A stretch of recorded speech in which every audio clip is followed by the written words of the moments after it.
World War II holds mysteries that are unsolved to this day, and the mysteries we talk about in this video are so bizarre that it keeps people discussing them to this very day. Did you know we once had a room that was deemed the eighth wonder of the world, standing tall next to piers like the Taj Mahal, Colosseum, and the Great Wall of China? The Amber Room was a chamber in the Catherine Palace in Tsarskoye Selo near St. Petersburg that was embellished with amber panels backed with gold leaf and mirrors. The room, which was built in Prussia in the 18th century, was demolished and subsequently vanished during World War II. It was regarded as the eighth wonder of the world prior to its destruction.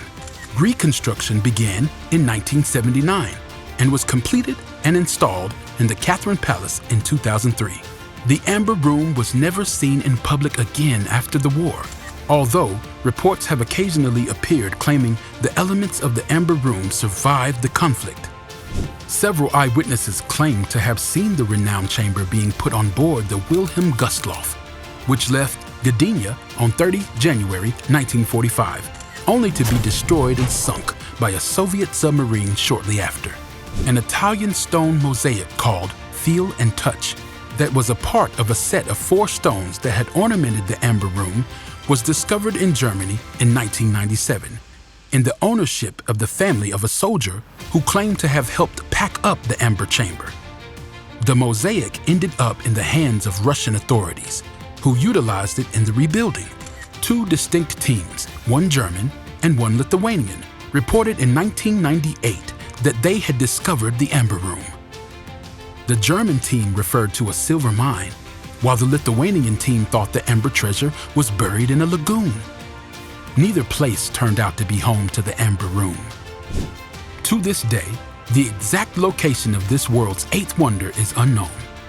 And while this story is an intriguing mystery, our next story is downright bizarre. The Blutfahne, or Blood Banner, is or was a Nazi Party swastika banner hoisted during the Beer Hall Putsch in Munich, Germany on November 9, 1923, during which it became soaked in the blood of one of the SA soldiers who died. It was used in ceremonies to sanctify new flags for party groups after they were touched by the blood flag. But the flag disappeared during the war and was never seen again. Nobody knows if the flag is still intact and who might have it in their possession. The wounded flag bearer Heinrich Trombauer took the flag to a friend and removed it from its staff before leaving with it hidden inside his jacket and later giving it to a Karl Eggers for safekeeping, according to one story. According to the second narrative, the flag was captured by Munich officials and eventually given to the Nazis via Eggers. After a myth arose that Barriedel had been carrying the flag, an investigation by Nazi archivists concluded that Trombauer was the standard bearer and that the flag had been concealed by a SA man rather than taken by the police, despite the fact that the police had confiscated other flags that they later returned. Whatever the truth was, after Adolf Hitler was released from Landsberg jail, having served 9 months of a 5-year term for his role in the Putsch, Eggers presented him with the flag. The Blutfahne was last seen in public on October 18, 1944 at the Volkstrom induction ceremony. The flag vanished after her final public appearance. Its actual location is uncertain. However, it is widely suspected that it was destroyed during the Allied bombardment of Munich in 1945. According to historian Mark Felton, the Blutfahne was most likely taken as a memento by U.S. forces and may still exist someplace in the U.S. today. And while it is strange for an important artifact like the blood flag to disappear in thin air, it's even stranger when it happens to an actual human. Meet Raoul Wellenberg. Raoul Gustav Wellenberg was a businessman, diplomat, and humanitarian from Sweden. During the closing years of World War II, he saved hundreds of Jews in Germany-occupied Hungary from German Nazis and Hungarian fascists.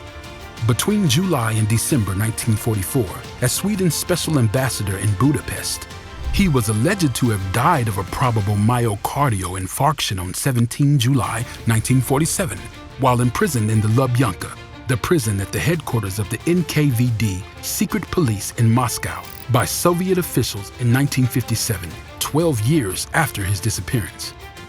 However, the cause and date of death have long been questioned, with some claiming to have encountered men matching Wellenberg's description in Soviet jails and psychiatric facilities into the 1980s. The reason for Wellenberg's arrest and detention by the Soviet Union, as well as the circumstances of his death and his ties to U.S. intelligence, remain unknown and the topic of ongoing conjecture. The Swedish tax agency pronounced him deceased in absentia in 2016, with the pro forma date of death listed as July 31, 1952. And while the Nazis ultimately lost the war, they sure did have a lot of gold. And where most of that gold ended up remains a mystery till this day. One popular belief is that the Nazis had a gold train filled with gold and valuables, but it has never actually been retrieved. The Nazi gold train is an urban legend concerning a train packed with gold and treasure that the Nazis hid in southwest Poland during World War II. According to legend, a train worth of treasures, including artwork, was hidden by retreating Nazis in a sealed-up rail tunnel or mine in the central Sudetes. Despite several searches since 1945, including those conducted by Polish army during the Cold War, no trace of the train, its tracks, or its riches has ever been discovered. Historians believe the train did not exist. Between 2015 and 2018, the train resurfaced in the global media after two Poles claimed to have located it with ground-penetrating radar. The hunt concluded in a dig involving the Polish military, governmental officials, and individuals with private funds. Excavations were terminated, however, when the observed anomaly was discovered to be natural geology. The railway's popularity prompted a group of enthusiasts to build a full-size duplicate of a Nazi armored train in the hopes of turning it into a tourist attraction.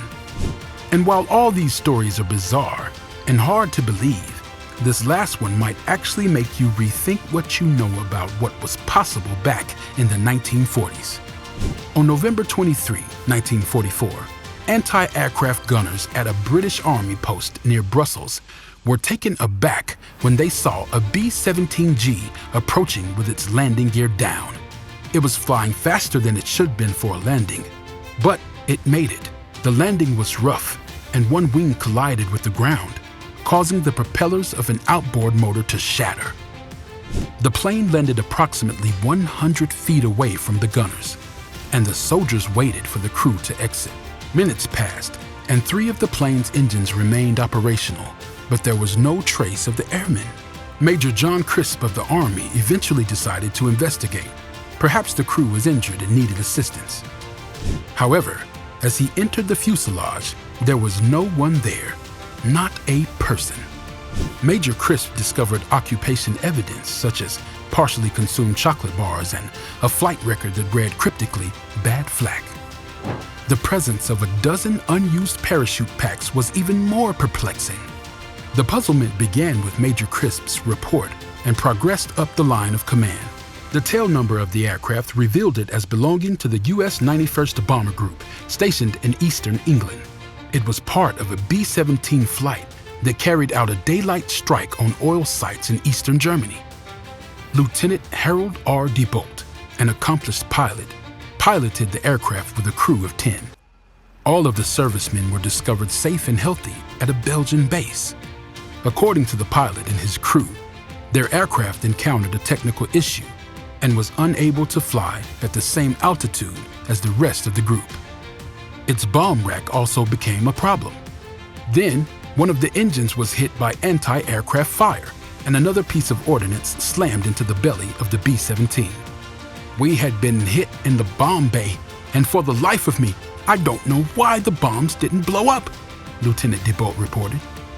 Lieutenant DeBolt chose to terminate the mission and return home when 3 engines failed. However, the plane continued to lose altitude, and the pilot ordered that all unneeded equipment be removed.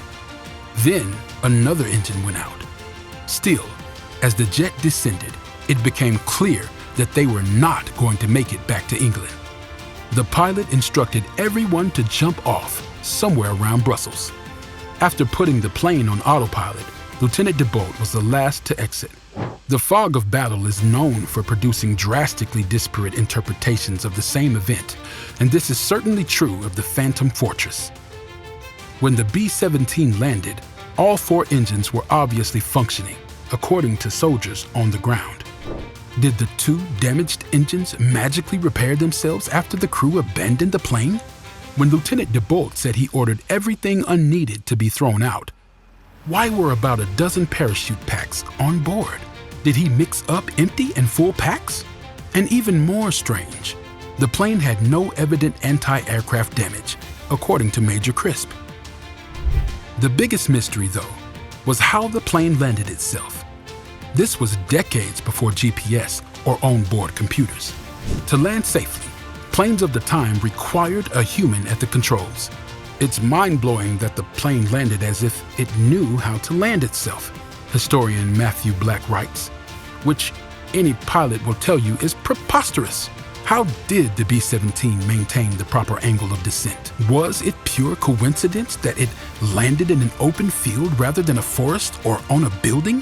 Why did it come to a halt when 3 of its 4 engines were still running? None of these discrepancies are addressed in the incident's official report. At the time, military personnel were simply too preoccupied with winning a war to square the circle of competing reports.